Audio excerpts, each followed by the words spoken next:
I sold my house in 6 days, packed 40 years of memories into 12 boxes, and disappeared before my son came home from his vacation, the vacation he paid for with $18,000 stolen from my credit cards. Before you judge me, before you tell me I should have talked to him, should have given him a chance to explain, let me tell you something. There are moments in life when talking is pointless, when explanations are just excuses wrapped in apologies you'll never actually receive, when the only choice left is between staying and slowly dying inside, or leaving and finally learning to breathe again. I chose to breathe. My name is Lucinda Pembroke. I'm 67 years old. I was a registered nurse for 38 years before I retired. I've been a widow for 25 years. And up until 6 months ago, I thought I was a good mother. Turns out I was just a convenient one. This is my story. And if you're a woman my age, if you've spent decades sacrificing, accommodating, making yourself smaller so the people you love can feel bigger, this might be your story too.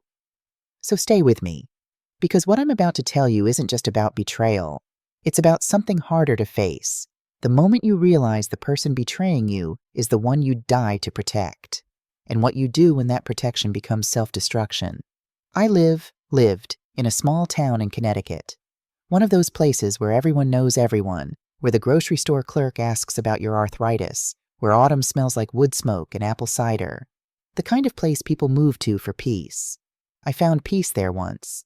After my husband David died of a heart attack when our son Sebastian was just 13, my sister Catherine pulled me through. She was 5 years older, a nurse like me, never married, no children. Just fierce loyalty to the people she loved.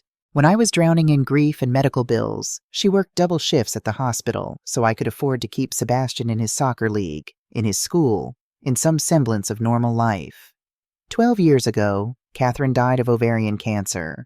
It was fast, 6 months from diagnosis to funeral, and on her deathbed, in a hospital room that smelled like disinfectant and dying flowers, she held my hand and said, "Lucy, I'm leaving you the house, the one on Maple Street. It's yours, forever. Promise me you'll never sell it. Promise me you'll always have a safe home." I promised. Through tears, through the crushing weight of losing the only family I had left besides Sebastian, I promised. That house was her life's work. A 3-bedroom colonial she'd bought in her 30s and poured every spare dollar into. Hardwood floors she'd refinished herself. A garden she'd planted with her own hands. Walls painted the exact shade of cream she'd dreamed about.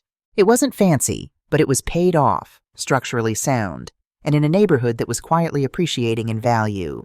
Real estate agents said it was worth close to $400,000. But to me, it was priceless. Because every room held Catherine's love. Every corner whispered her sacrifice. Sebastian moved in with me 3 years ago, right after he married Isla. They needed a place to save money, he said. Just for a year or two until they could afford a down payment. I gave them the master bedroom, the one that used to be Catherine's, and moved into the smaller guest room. I told myself it was temporary, that mothers help their children, that this is what family does.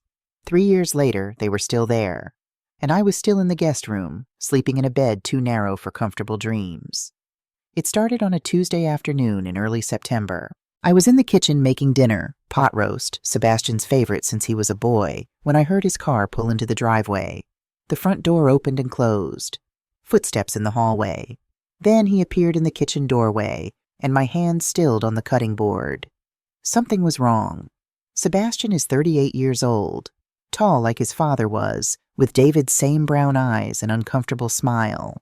The smile of a man who's about to ask for something he knows he shouldn't. I've seen that smile 100 times over the years. Before he asks to borrow money. Before he cancels plans we've made. Before he tells me Isla doesn't want me joining them for dinner.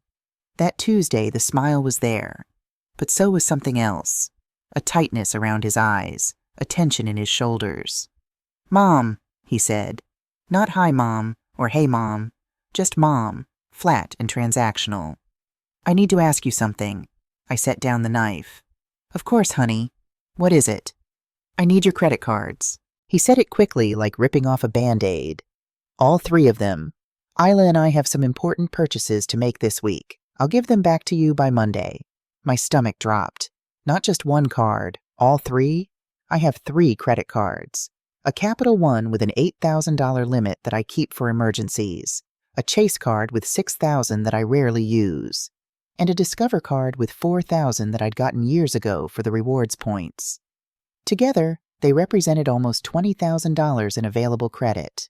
$20,000 I'd taken decades to build, maintaining perfect payment history, never carrying a balance. All three? I heard myself ask. Sebastian, what kind of purchases need all three cards? He shifted his weight, not quite meeting my eyes. Just stuff for the house. Furniture, some work clothes for Isla. It's easier if we have multiple cards in case one gets declined or hits the limit. But I can just increase the limit on one card. Mom! His voice had an edge now. Can you just trust me, please? It's been a really stressful week at work and I don't have the energy to explain every detail. I'll have them back to you Monday. I promise. Trust me, those words echoed in my head. Hadn't I always trusted him? Hadn't I spent my entire adult life proving that trust with my time, my money, my entire existence revolving around his needs? So I did what I'd always done. I went to my purse, pulled out my wallet, and handed him all three cards. His fingers closed around them quickly, like he was afraid I'd change my mind. Thanks, Mom, he mumbled. Then he was gone, walking back down the hallway. I heard him say something to Isla in a low voice. I heard her laugh, sharp and bright, like victory, and something cold settled in my chest. The next 3 days were strange. Sebastian and Isla were barely home. They left early, before 7 in the morning, and came back late, usually after 10 at night. When I asked where they'd been, the answers were vague. Running errands? Handling some business stuff. Just out. I tried to check my credit card activity online, but every time I logged into my accounts, the same message appeared. Error loading account details. Please try again later. I called the bank on Thursday morning. The customer service representative assured me everything was fine, that there was no problem with my account, that sometimes the website had temporary glitches, but her voice was careful. Too careful. Like she was reading from a script she didn't quite believe. Thursday night I tried to talk to Sebastian. I caught him in the kitchen, getting a glass of water before bed.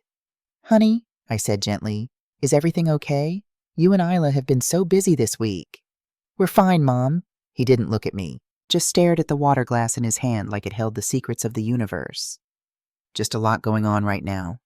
The credit cards, you said you'd return them Monday. It's Thursday and… I know. His jaw tightened. I'll give them back soon. Just a couple more days. Sebastian, I don't mean to pry, but I'm starting to worry. If you need money, you can just ask me directly. I don't need money, Mom. I need you to stop questioning everything I do. I'm 38 years old. I can handle my own finances. The sharpness in his voice stung. Sebastian had never spoken to me like that before, or at least not since he was a teenager. I stepped back, physically recoiling. I'm sorry, I whispered. I didn't mean to, but he was already leaving the kitchen. A moment later, I heard his bedroom door close. Not quite a slam, but close enough. I stood there in the empty kitchen, hands trembling, feeling like I'd done something wrong. Feeling like I always did around Isla, like I was taking up too much space, asking too many questions, being too much of a burden in my own home. The home my sister left me. The home I'd promised to keep. Friday evening, Sebastian found me reading in the living room. Mom, Isla and I are going out of town for the long weekend. Some friends invited us to their cabin in Vermont.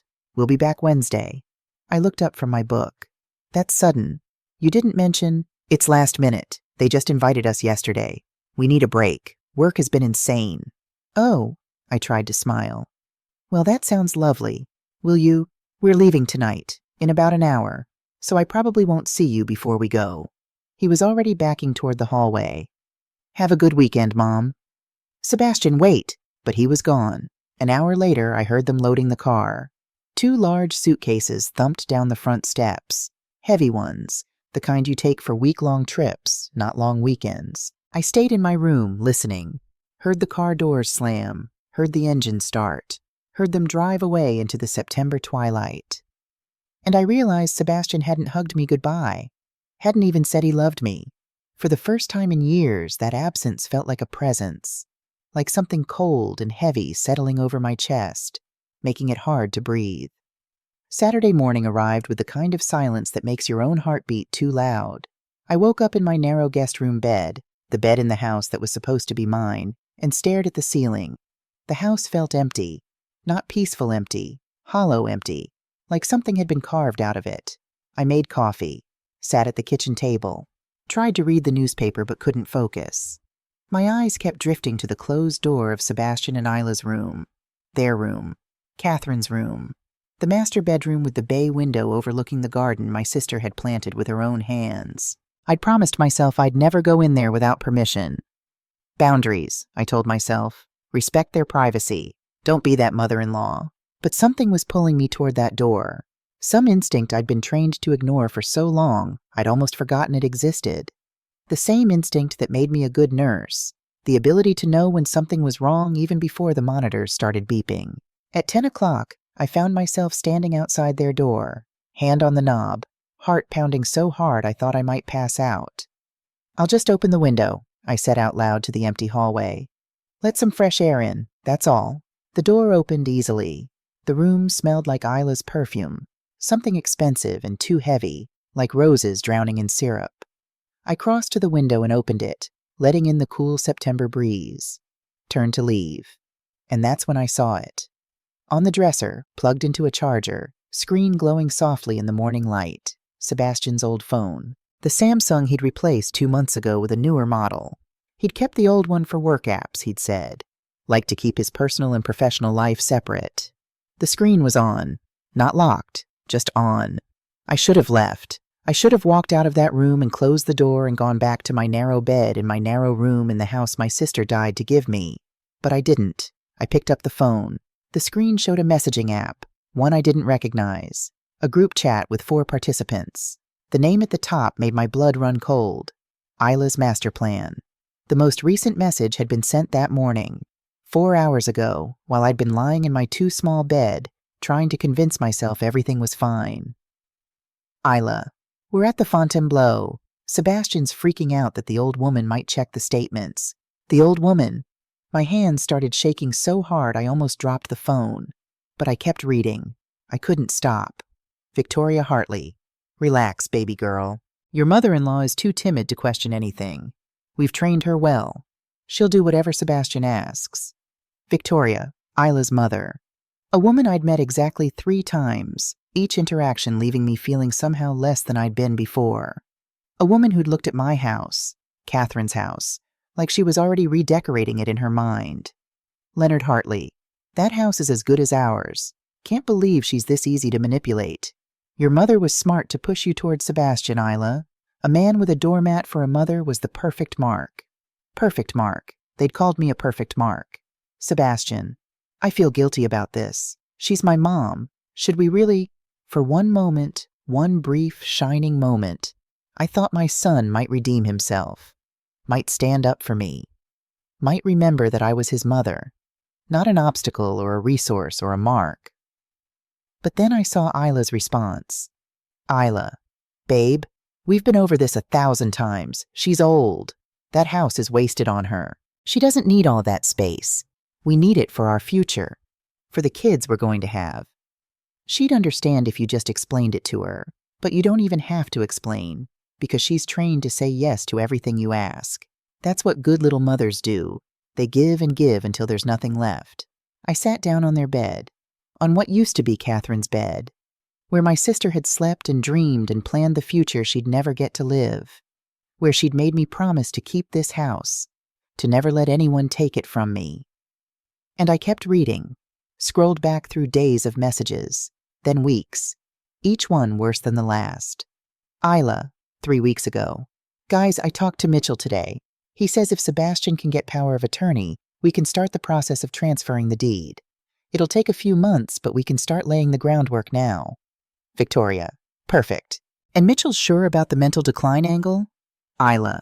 He says if we can document forgetfulness, confusion, any signs of mental incapacity, it speeds up the process. We don't have to prove she has dementia, just that she's having enough senior moments that she needs help managing her affairs. Leonard. I've seen this work 3 times. Courts always side with the concerned family, especially when there's documented evidence. Sebastian. This feels really wrong. She's completely lucid. She still reads 3 books a month. She does the crossword puzzle every morning. She remembers things from 50 years ago better than I remember things from last week. Isla. So we create the evidence. Film her when she can't find her keys, when she asks you to repeat something, when she forgets what day it is. Old people do that stuff all the time. We just need to record it and make it look worse than it is. Sebastian. Isla, that's fraud. Isla. No, baby. Fraud is illegal. This is just protective documentation. We're protecting her from herself. We're protecting our future. Don't you want that? Don't you want to give our kids the childhood you never had? A big house, financial security, parents who aren't stressed about money all the time? And then I found the message that broke something fundamental inside me. The message from 8 months ago. The beginning. Isla. Okay, family, I have an idea. You know how Sebastian's mom has that house? The one on Maple Street? I looked up the tax assessment. It's worth $398,000. No mortgage. Completely paid off. When she dies, Sebastian inherits everything. But you guys, she could live another 20 years, maybe 30. She's healthy. She doesn't smoke. She barely drinks. We could be waiting decades for that inheritance. Isla. So what if we don't wait? What if we speed up the timeline? Not by doing anything to her, obviously, but by getting the house transferred into our names while she's still alive. There are a few ways to do this. Power of attorney, mental incompetence declaration, elder estate planning that she volunteers for. Or, and this is the easiest option, we just convince her to sign over the deed. Tell her it's for tax purposes, for estate planning, to help us out because we're struggling. Victoria. I love how you think, baby girl, but she'd have to be pretty stupid to just sign over a house. Isla. Mom, you haven't met her. She's not stupid. She's worse. She's a giver. One of those women who was raised to believe that sacrifice equals love, that good mothers put their children first in everything. Sebastian says she worked double shifts for years to pay for his college. She gave him the master bedroom in her house. She makes his favorite meals, even though he's a grown man with a wife. She's been programmed since birth to believe her purpose is making other people comfortable. Isla. So we don't trick her. We just let her be who she already is. We ask for things, and she gives them.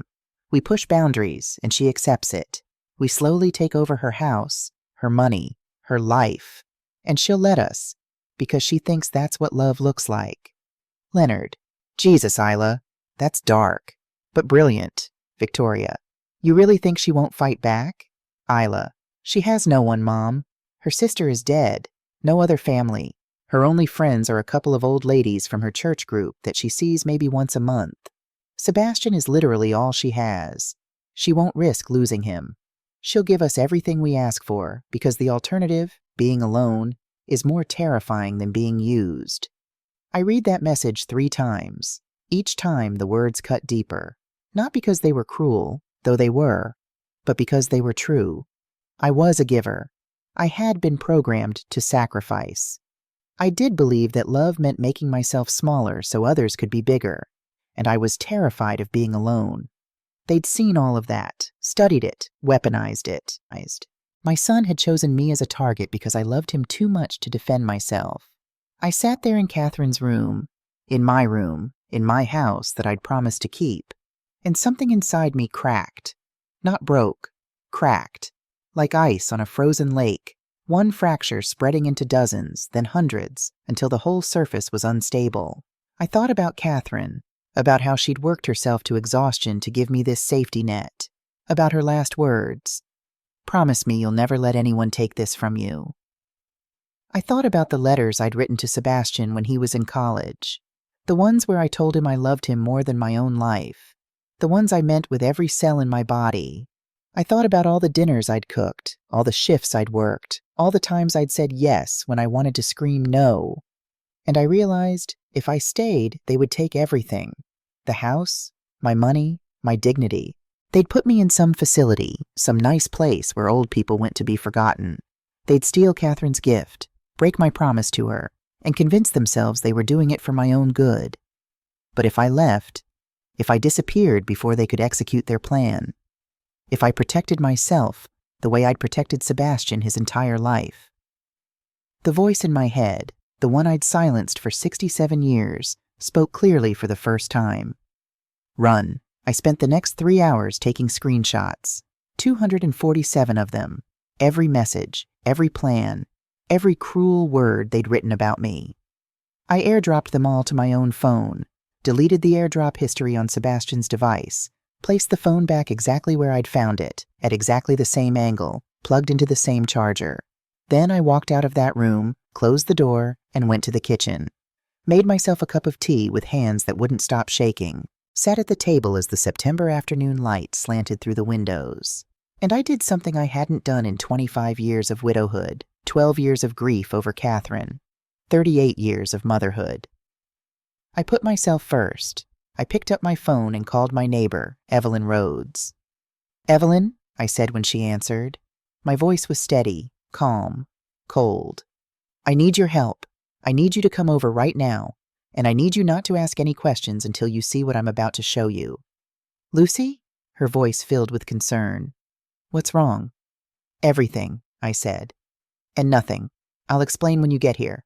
I hung up, stared at my teacup, at the kitchen I'd cleaned 1,000 times, at the house Catherine died to give me, at the life I'd built on the foundation of other people's needs. And I thought, in 6 days Sebastian comes home. In 6 days they'll be back to execute their plan. But in 6 days, I'll be gone, and everything they thought they knew about me will be wrong. The docile mother was dead. Someone new was being born. Evelyn Rhodes arrived 20 minutes later. She's 70 years old, 5'0", with steel gray hair cut short and practical, and eyes that miss nothing. We've been neighbors for 40 years. She held my hand at David's funeral. She sat with me through Catherine's last days. She's the kind of woman who brings casseroles when you're grieving and bail money if you need it, and doesn't ask which one you need more. I opened the door and she took one look at my face. "Jesus, Lucy, you look like you've seen a ghost." "Worse," I said. "I've seen the truth." I led her to the kitchen table, handed her my phone without a word. She looked at me, confused, then started reading. I watched her face change, watched the confusion become shock, become fury, become something harder and colder. She read for 45 minutes straight, scrolling through every screenshot, and I just sat there, drinking cold tea, waiting. When she finally looked up, there were tears in her eyes. "Lucy," she whispered, This is monstrous. Your own son. How could he?" "I don't know." My voice was flat, dead. "And right now I don't care why. I just need to know what to do." Evelyn set down the phone like it was made of glass. "How long until they're back?" "Wednesday, 6 days from now." "Then we have 6 days to get you out." "I don't even know where to start." She reached across the table and gripped my hand, hard enough to hurt, hard enough to anchor me to reality. "Then we start by building you a team, people who can help, people who know what they're doing." She pulled out her own phone. "My brother-in-law's friend is a real estate attorney, specializes in elder law. If anyone knows how to protect you, it's him." "Evelyn, I can't afford—" "I don't care what you can afford. You're going to call him. Today. Right now." She was already dialing. "Robert? It's Evelyn Rhodes. I need a favor. A big one. How fast can you get to my house?" By 5 o'clock that evening, my kitchen had turned into a war room. Robert Sterling sat at the head of my table, 58 years old, reading glasses perched on his nose, looking at my phone like it was evidence in a murder trial, which in a way it was, the murder of the relationship between mother and son. "Mrs. Pembroke," he said after reading through everything twice, "this is textbook financial elder abuse, conspiracy to commit fraud. If you wanted to prosecute, you'd have an airtight case." "I don't want to prosecute," I said quietly. "I just want to disappear." He studied me over his glasses. "You understand what that means? You'd be walking away from your son, potentially forever." He walked away from me first. 8 months ago, when he and his wife decided I was an obstacle instead of a person. Sterling nodded slowly. "Then here's what we do. You have 6 days. In that time, we need to accomplish 4 things. 1, secure your assets. 2, sell the house. 3, cut off their access to your money. 4, get you somewhere they can't find you." He looked at Evelyn. "You said you knew a realtor?" "Grace Whitmore. Helped my sister sell her house fast when she had to relocate for her daughter's health. Grace specializes in quick sales. Call her. We need her here tonight if possible. Sterling turned back to me. Mrs. Pembroke, I need to be honest with you. Selling a house in 6 days is nearly impossible. Even if we find a buyer, the paperwork alone usually takes weeks. You'll have to sell well below market value, maybe 75 cents on the dollar. The house was worth close to $400,000. Losing $100,000 would hurt, but staying would cost me everything. I don't care about the money, I said. I care about taking away what they thought was already theirs. Sterling smiled, thin and sharp. Then let's make sure they get exactly what they deserve, which is nothing. Grace Whitmore arrived at 7:30, a whirlwind of efficiency in a blazer and jeans. She listened to the condensed version of my situation without interrupting, and when I finished, she pulled out her laptop. I have 3 investors who buy properties fast, all cash. They're developers. They buy below market, renovate, flip, or rent. It's not pretty, but it's fast. Her fingers flew across the keyboard. Your house is assessed at $398. In a normal sale, you'd probably get $410, maybe $415. But for a 6-day close? She turned the screen toward me. I can get you $320, maybe $330 if we're lucky. $70,000 to $80,000. Gone. Catherine would understand, I told myself. She gave me this house to protect me. Selling it to save myself was still protection. Do it, I said. Get me the highest offer you can, but I need to close by Thursday morning at the latest. Thursday? Grace's eyes widened. That's 5 days. They come back Wednesday night, Evelyn explained quietly. Lucy needs to be gone before then. Grace looked at me, really looked at me, and I saw understanding dawn in her eyes. She'd probably seen this before. Women my age, running from families who saw them as assets instead of people. Okay, she said softly. I'll make some calls tonight. By tomorrow afternoon, you'll have offers. The third call that night was to James Nguyen, an accountant Evelyn knew through her church. He arrived at 9 o'clock with a laptop and a notebook, listened to my situation, and immediately started taking notes. First thing tomorrow, we go to your bank. You report the credit cards as fraudulent charges, all $18,000 of it. But Sebastian is my son. Who stole from you? James said firmly. Mrs. Pembroke. He used your cards without permission. That's fraud. Period. The bank will freeze the cards, dispute the charges, and require him to repay everything. If he doesn't, he faces criminal charges. My stomach churned. I don't want him to go to jail. Then he'll pay it back. But Lucy, may I call you Lucy? I nodded. Lucy, you need to protect yourself. These people plan to steal your house, to declare you mentally incompetent, to lock you away. You don't owe them mercy. I know, my voice cracked. I know that in my head. But he's my son. Evelyn squeezed my shoulder. He stopped being your son when he called you a mark. By midnight, the plan was set. Monday, go to the bank, report the fraud, meet with Grace to review offers on the house. Tuesday, accept an offer, begin paperwork. Wednesday, Sebastian and Isla return, keep them unsuspecting. Thursday morning, sign final papers, transfer funds, disappear before they wake up. It was insane, impossible. The kind of thing people did in movies, not in real life. Not 67-year-old retired nurses who'd spent their whole lives playing by the rules. But I wasn't that woman anymore. That woman had died somewhere around the phrase, perfect mark. After everyone left, I sat alone in my kitchen. The house was silent except for the hum of the refrigerator and the settling creaks of old wood. I thought about Catherine, about the promise I'd made. I'm sorry, Kath, I thought. I know I promised never to sell, but if I stay, they'll take it anyway. And at least this way, I'm the one who decides. I could almost hear her voice in my head. Then sell it, Lucy. Burn it down if you have to. Just save yourself. Monday morning, I dressed carefully. Navy slacks, a cream blouse, Catherine's pearl necklace. If I was going to dismantle my life, I'd do it looking dignified. The bank manager, a woman named Patricia Chen, who I'd known for 15 years, pulled up my account and went very still. Mrs. Pembroke, she said carefully, your cards have had some unusual activity over the past few days. Show me. She turned the screen toward me. Charge after charge after charge. Fontainebleau Hotel, Miami Beach. $3,200 Zuma Restaurant. $847. Bal Harbor Shops. $2,100. Carbone, Miami. $956 on and on. $18,600 in 4 days. Hotels, restaurants, designer stores. My entire emergency fund, gone. I didn't authorize any of these charges, I said clearly. My son took my cards without permission. I need to report this as fraud. Patricia's face softened with understanding and something that looked like pity. I'll start the paperwork immediately. Mrs. Pembroke, I'm so sorry. Don't be sorry, just help me. Within an hour, all 3 cards were frozen. A fraud investigation was opened.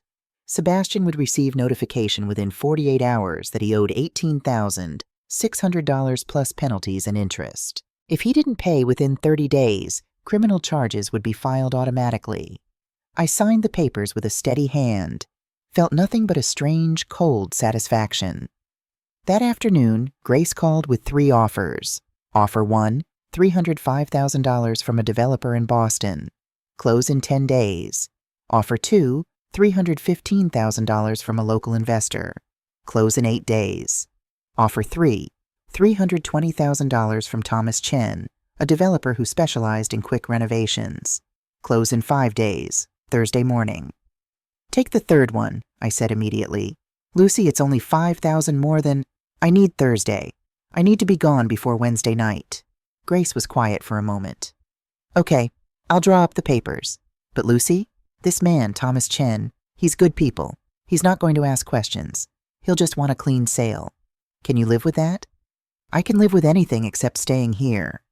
Tuesday was a blur of paperwork, signing documents, initialing pages, reading dense legal language that all boiled down to one simple fact.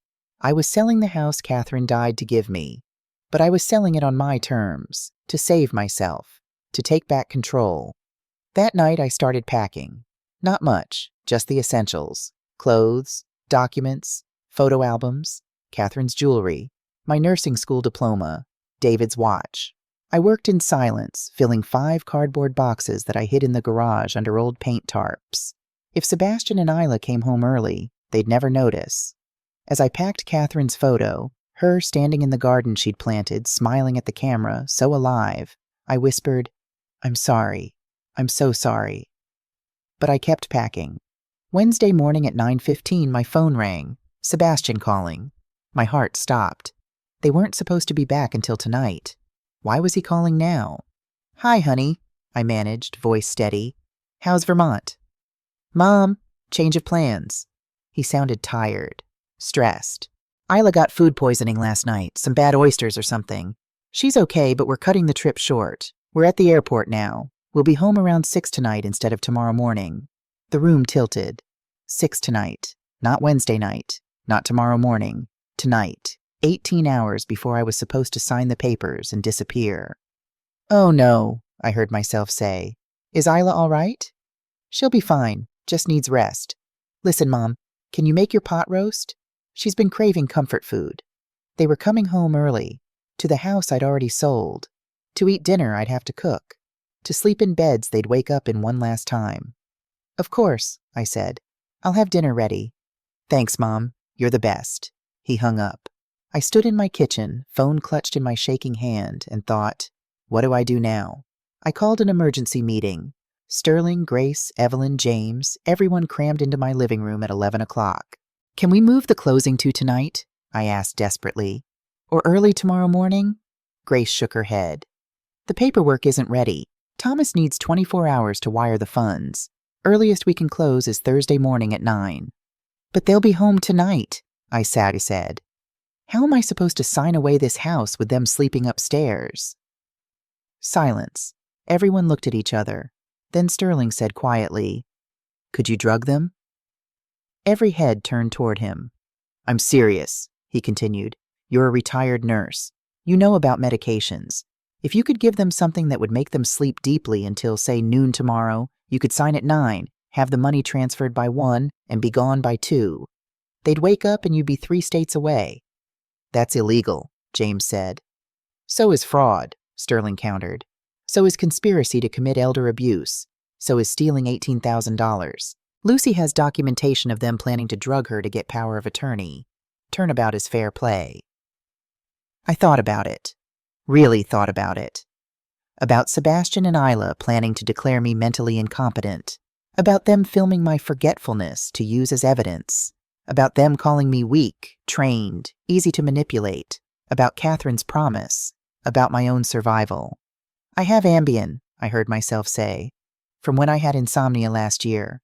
Prescription strength. 10 milligrams. Evelyn looked at me, eyes wide. Lucy, are you sure?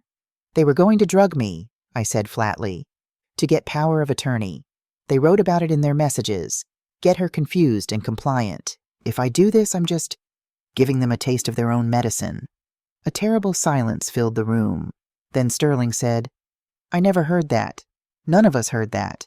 As far as anyone knows, Sebastian and Isla came home exhausted from their trip. You made them dinner, and they slept late the next morning because they were tired. That's all.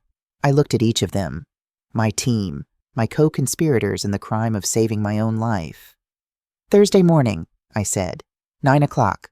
I'll be there to sign. And they'll be asleep, Evelyn said quietly. They'll be asleep. Wednesday night, I cooked pot roast. The whole house smelled like home. Like every dinner I'd ever made for Sebastian when he was a boy, when he still looked at me like I hung the moon. At 6:30, I heard the car in the driveway. Deep breath. Smile. Be the mother they expect. Sebastian walked in first, looking exhausted. Isla followed, moving slowly, her face pale. Welcome home, I said brightly. Dinner's almost ready. How are you feeling, Isla? Better, she mumbled. Just need to rest. For the first time in 3 years, she called me Mom, actually said the word. Thanks for making dinner, Mom. I smiled. Of course, sweetheart. That's what mothers do. We sat down to dinner. I asked about Vermont, the cabin that didn't exist, the friends who weren't real, the weekend that was actually a luxury vacation in Miami paid for with my stolen money. They lied smoothly, effortlessly. Sebastian described hiking trails he'd never seen. Isla talked about the quaint little town they'd visited. I nodded, smiled, served seconds, and thought, tomorrow you'll know what betrayal feels like. At 9:30, I brought out chamomile tea. This will help you both sleep. You must be exhausted from traveling. In each cup, dissolved and invisible, 2 10-milligram Ambien tablets crushed to fine powder. 20 milligrams was a heavy dose, but safe. They'd sleep deeply, dreamlessly, for 12 to 14 hours. As a nurse, I knew exactly what I was doing. I'd checked and double-checked. This wouldn't hurt them. Just postpone their waking. They drank the tea gratefully, thanked me, went to bed by 10:15. I stood outside their closed door at 11 o'clock, listening. Deep, heavy breathing. The rhythm of drug-induced sleep. I checked their pulses, both steady. Checked their breathing, both normal. They'd be fine. They'd wake up tomorrow with slight grogginess and no memory of why they'd slept so hard. And they'd wake up in a house that no longer belonged to me. I whispered through the closed door. Sleep well, Sebastian. Dream about the house you'll never have. Then I went to finish packing. Thursday morning arrived with pale September light. I woke at 5:30, checked on Sebastian and Isla, still sleeping deeply, peacefully. Good. I showered, put on my best dress, the navy one I'd worn to Catherine's funeral, applied makeup carefully. If I was burning my old life down, I'd do it looking like someone who'd made a choice, not someone who'd been broken. At 8:30, I loaded my 5 boxes into Evelyn's car. She'd parked in her driveway, not mine, so Sebastian and Isla wouldn't see when they eventually woke. Ready? Evelyn asked. I looked back at the house one last time, at Catherine's garden, at the windows she'd washed, at the door she'd painted that perfect shade of red because she said it meant welcome. I'm ready. At 9 o'clock exactly, I sat in the notary's office. Thomas Chen sat across from me, 45 years old, kind eyes, professional demeanor. He didn't ask why I was selling, didn't ask where I was going, just shook my hand and said, Mrs. Pembroke, thank you for a smooth transaction. The notary, an elderly woman with half-moon glasses, looked at me seriously. Mrs. Pembroke, Do you understand that you're selling the property at 47 Maple Street for $320,000 in cash? I do. And you're doing this of your own free will? Under no duress or coercion? I thought about Sebastian and Isla sleeping in my house, about their messages calling me weak, trained, easy to manipulate, about 8 months of planning to steal everything Catherine had worked her whole life to give me. I'm doing this of my own free will, I said clearly. This is the freest decision I've made in my entire life. Sign, sign, sign, initial, initial, initial. At 9:47 a.m., it was done. Thomas Chen handed me a cashier's check for $320,000. I hope everything works out for you, Mrs. Pembroke, he said quietly. It already has, I replied. At 11 o'clock, I deposited the check. The bank manager, Patricia Chen, no relation to Thomas, processed it immediately. The funds will clear by 2 p.m., she told me. And Mrs. Pembroke, I processed your fraud report. Sebastian will receive notification this afternoon. He has 30 days to repay the $18,000 plus penalties. If he doesn't. She didn't finish. Didn't need to. Thank you, Patricia. Take care of yourself, Lucy, wherever you're going. At 1 o'clock, I went back to the house one last time. My key still worked. The door opened silently. I walked through rooms that were no longer mine, no longer Catherine's, just empty spaces waiting for their next chapter. I checked on Sebastian and Isla one final time. Still sleeping. They'd probably wake in an hour or two, groggy and confused, but fine. On the kitchen table, I left 3 things. 1, the house keys. 2, a note. New owners take possession at 5 p.m. You have until then to remove your belongings. 3, a sealed manila envelope labeled for Sebastian. Do not open until you've calmed down. Inside the envelope, printed copies of all 247 screenshots. Every message, every plan, every cruel word they'd written about me. And a letter, 2 pages I'd written at 3 in the morning while they slept in drugged peace. I didn't read it again. Couldn't bear to. But I knew what it said. I know everything. The house is sold. The money is gone. Don't look for me. For both our sakes, pretend I died. Because the mother you knew did. I walked out of that house for the last time, locked the door, left the keys on the porch. Evelyn drove me to the Greyhound station. Where are you going? She asked as I bought my ticket. Asheville, North Carolina. I have a cousin there, Julia. We haven't spoken in 15 years, but I called her yesterday. She said I could stay as long as I need. Evelyn's eyes filled with tears. I'm going to miss you so much. I'll miss you too. But Evelyn, I took her hands. I can't stay in this town.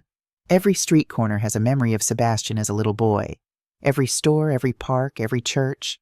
I need to breathe, and I can't breathe here. The bus pulled up, number 47 to Asheville. The universe had a sense of irony. Call me when you get there, Evelyn said. I will. I boarded, found a seat by the window. The bus pulled out of the station at 2:55 p.m., and I didn't look back. Somewhere around 5:30 that evening, as my bus crossed into Pennsylvania, my phone buzzed. A text from Evelyn. Your neighbor just called me, said there was screaming at your house around 5. Police were called, but left when they verified the sale was legal. Sebastian and Isla loaded their car and drove away. It's done, Lucy. You're free. I stared at that message for a long time. It's done. You're free. Free. I looked out the bus window at the landscape rolling past. Towns I'd never seen. Roads I'd never traveled. A future I'd have to build from nothing. And for the first time in 67 years, that didn't terrify me. It felt like coming home. 2 weeks after I disappeared, Robert Sterling called me in Asheville. Lucinda, I thought you'd want to know. Sebastian tried to file a complaint. He claimed you sold the house while mentally incapacitated, that the sale should be nullified. My hand tightened on the phone. And? The judge reviewed the documentation, saw that you'd passed a mental competency evaluation as part of the sale process, standard procedure for seniors selling property, saw that you'd acted with legal counsel present, saw the notary's certification. He paused. And then I showed him the screenshots, the messages where Sebastian and his in-laws planned to falsely declare you incompetent, where they discussed drugging you to get power of attorney. What did the judge say? He dismissed the case in under 5 minutes, warned Sebastian that filing false reports could result in charges against him. Then he told him, and I quote, "Your mother was smart enough to protect herself from your fraud. Be grateful she's not prosecuting you." I sat down hard on Julia's couch. So it's really over? The house is over. But there's more. The bank confirmed the fraudulent charges. Sebastian owes $18,600 plus 12% interest and $2,500 in penalties. Total $23,832.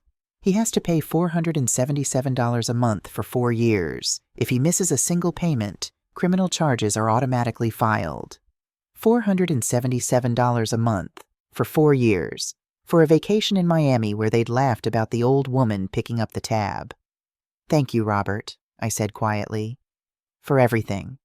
Lucinda, one more thing. He asked where you were. I told him I didn't know and wouldn't tell him if I did. He broke down crying in my office, said he'd made a terrible mistake, said he needed to talk to you." My throat tightened. "What did you say?"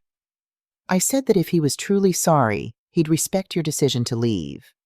That real remorse means accepting consequences, not demanding forgiveness." After we hung up, I sat staring at Julia's worn carpet. Sebastian had cried. My son, my baby boy who I'd rocked through nightmares and held through his father's funeral, had cried for me. But then I remembered. She's too weak to fight back. Perfect Mark, the old woman, and the sympathy died. Through Evelyn, I heard what happened to the others. Sebastian and Isla rented a 1-bedroom apartment for $1,400 a month. Sebastian took a second job driving for Uber at night to afford the debt payments. He looked exhausted, Evelyn said. 10 years older, broken. Isla stayed with him for 6 weeks. Then she left. The divorce papers cited irreconcilable differences, but Evelyn heard the truth through the neighborhood grapevine. Isla had admitted she'd married Sebastian primarily for the house, for the security, for the future she thought his inheritance would provide. When that future evaporated, so did her interest. She told him he was weak, Evelyn reported during one of our phone calls. Said he couldn't even control his own mother, that she'd married him for nothing. Good, I said, and meant it. Let them both feel what it's like to be used. Victoria and Leonard Hartley's marriage imploded within 3 months. The plan had been Victoria's idea originally. She'd pushed Isla toward Sebastian specifically because I was manageable. Leonard had found the lawyer, funded the consultations, encouraged the whole scheme. When it failed, they turned on each other, blamed each other. According to Evelyn, who heard it from a friend who lived near them, the fights were legendary. Screaming matches that ended with broken dishes and threats of divorce. By Christmas, they'd separated. By February, Victoria had filed for divorce. The family that conspired together fell apart together. Isla moved back in with her mother briefly, but Victoria, bitter and blaming everyone, kicked her out after 2 weeks. "You failed," she'd reportedly told her daughter. "You had one job, get the house, and you couldn't even manipulate an old widow properly." Last Evelyn heard, Isla was working retail and living with a roommate, still paying off her share of the Miami charges. The designer dresses she'd bought at Bal Harbor probably hung in her closet like expensive reminders of how greed tastes when it curdles into loss.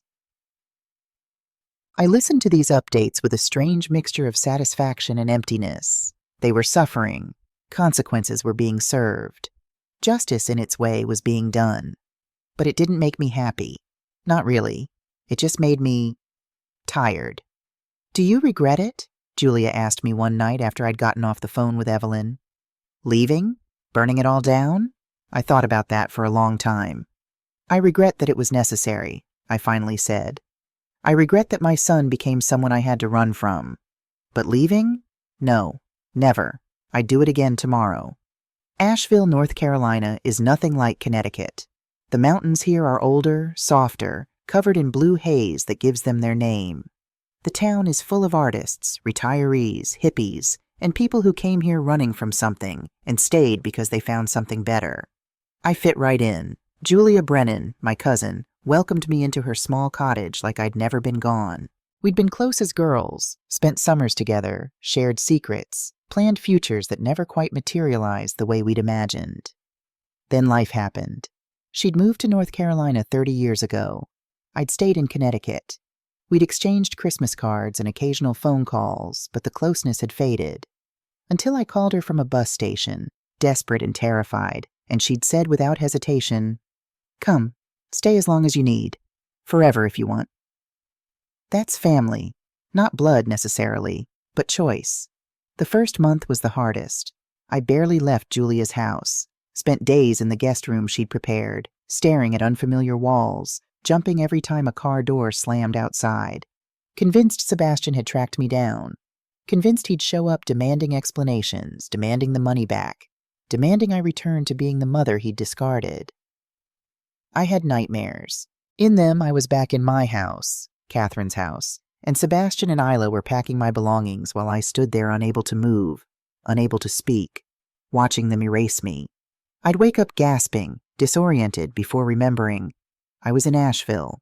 I was safe. I'd saved myself. Julia never pushed, just brought me tea in the mornings, sat with me in comfortable silence, waited for me to be ready to talk. When I finally told her everything, showed her the screenshots, the messages, the evidence of betrayal, she cried. Then she hugged me so hard I thought my ribs would crack. "Lucy," she whispered, "I'm so proud of you. So proud. Most people stay. Most people let it happen. You fought back." "I ran away," I said. "No, you ran toward something. Toward yourself. That's not cowardice. That's survival." The second month, I started venturing out. Found a studio apartment 3 blocks from Julia's house. Small but clean, $550 a month. I could afford it easily with my retirement income and the interest from the money Sterling had helped me invest. $320,000, carefully divided across credit unions in 3 states. Untraceable. Protected. Mine. I furnished the apartment slowly. A bed from a thrift store. A table from a yard sale. A comfortable armchair I found on Facebook Marketplace, carried home in Julia's car, and reupholstered myself with fabric from the craft store. Every piece I bought, I thought, this is mine. I chose this. No one can take it from me. The apartment was tiny, probably a quarter the size of the house I'd left, but it was mine in a way that house had stopped being mine the moment Sebastian and Isla moved in. I found work at a local bookstore called Malaprops. Just part-time, 20 hours a week, shelving books, helping customers, running the register. The owner, a woman named Diane with gray braids and kind eyes, asked me exactly one question during the interview. "You running from something or toward something?" "Both," I said honestly. She smiled. "Good answer. When can you start?" The work was simple, peaceful. I spent my days surrounded by stories, other people's tragedies and triumphs, loves and losses, adventures and homecomings. It reminded me that my story wasn't special, wasn't unique, just human. One afternoon, a woman about my age came to the register with a stack of books about starting over after 50. She looked at me, really looked at me, and said, "I left my husband 3 months ago, after 37 years. Everyone thinks I'm crazy." "You're not crazy," I told her. "You're brave." She started crying right there in the bookstore, and I hugged her, this stranger, and thought, we're everywhere, women who finally chose themselves, and we recognize each other. The third month, I joined a walking group for women over 60. 6 of us met every Tuesday and Thursday morning at Beaver Lake, walking 3 miles around the water while the mist rose off the surface and the mountains stood guard in the distance. That's where I met Margaret Delacroix, 72 years old, 4'11", with the energy of someone half her age and the vocabulary of a sailor. "You've got that look," she told me on our second walk together. "That I ran from family look. I had it too."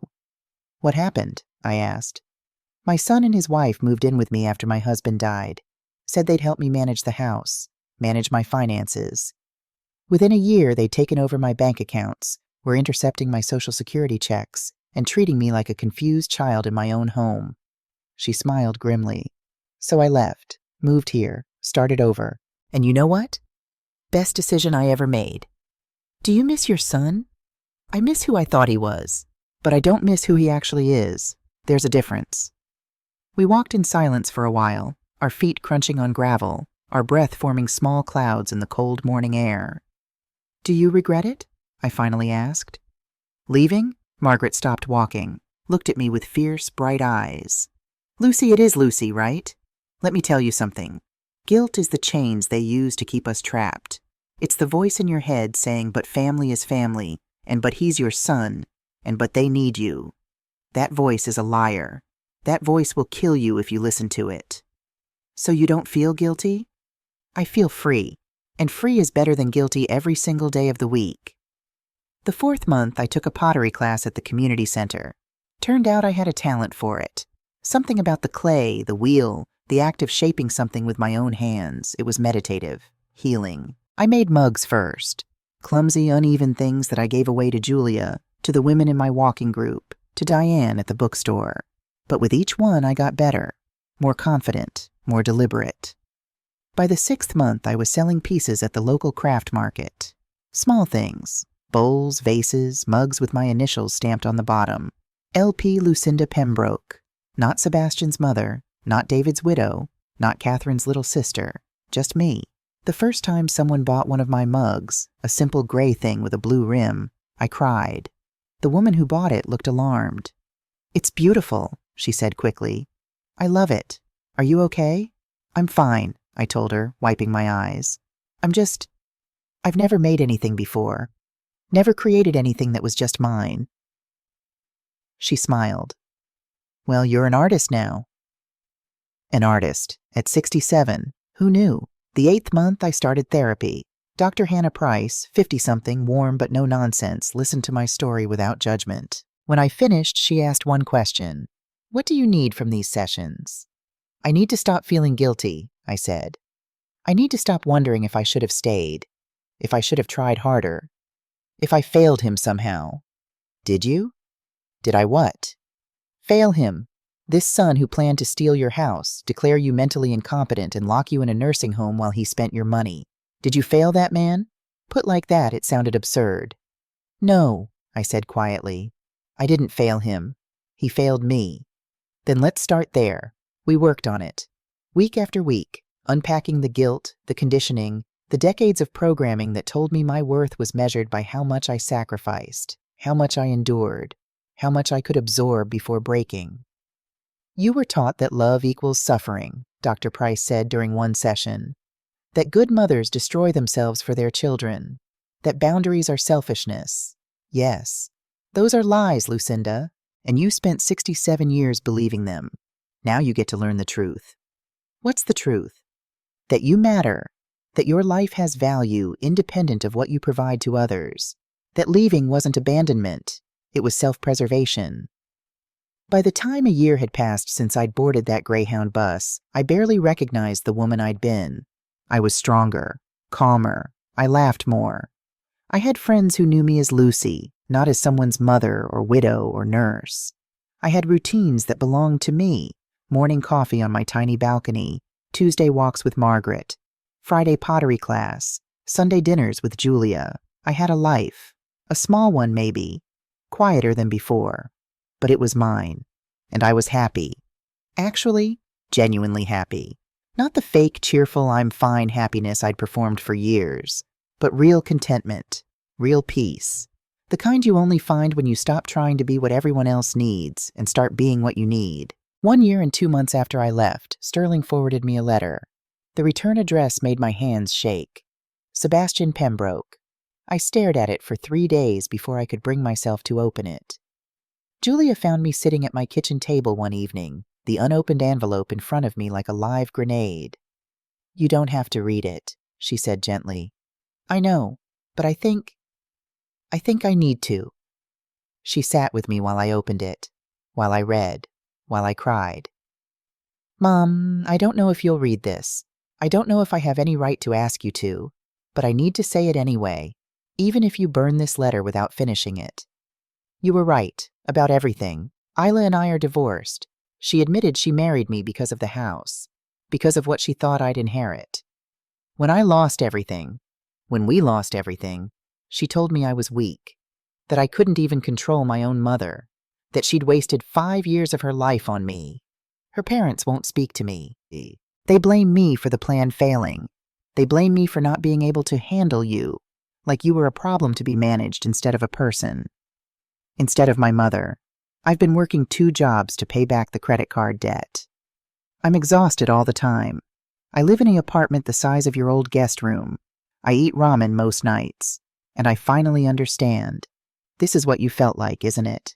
Exhausted, alone, used up. This is what I did to you for 3 years, what I plan to do for the rest of your life. I read those messages now, the ones you left in that envelope, and I don't recognize the person who wrote them. The old woman. Perfect mark. Easy to manipulate. I called you those things. I thought those things. About you. About the woman who raised me alone. Who worked double shifts to pay for my college.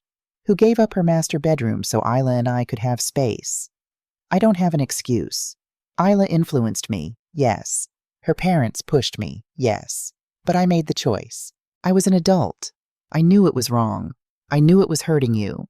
And I did it anyway because I wanted the house more than I wanted to be a good son. I'm not asking for forgiveness. I don't deserve it. I'm not asking you to come back. I know that's impossible. I'm just asking you to know that I'm sorry, that I understand what I did, that if I could go back, I'd choose differently. I'd choose you, but I can't go back. And you can't unhear those words I wrote about you.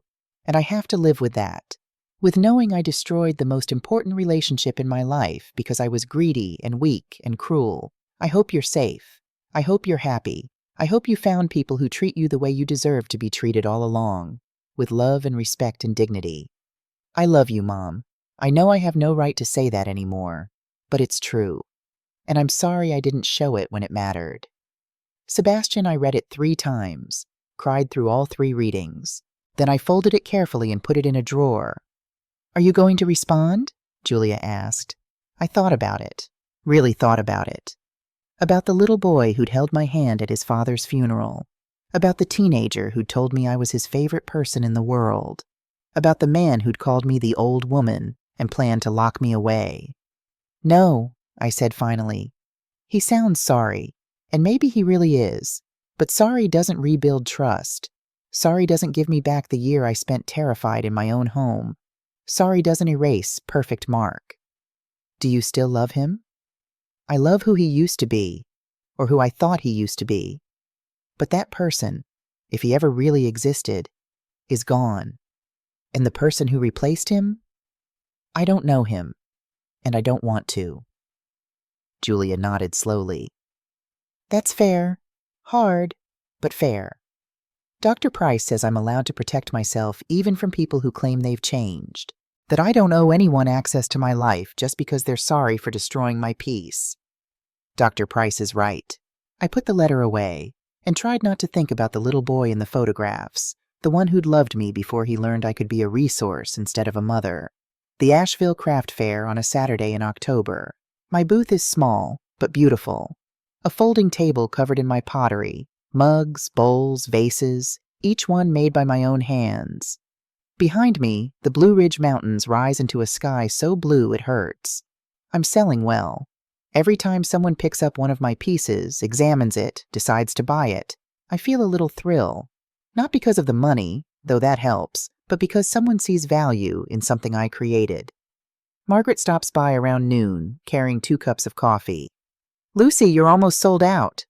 I know. I can't believe it.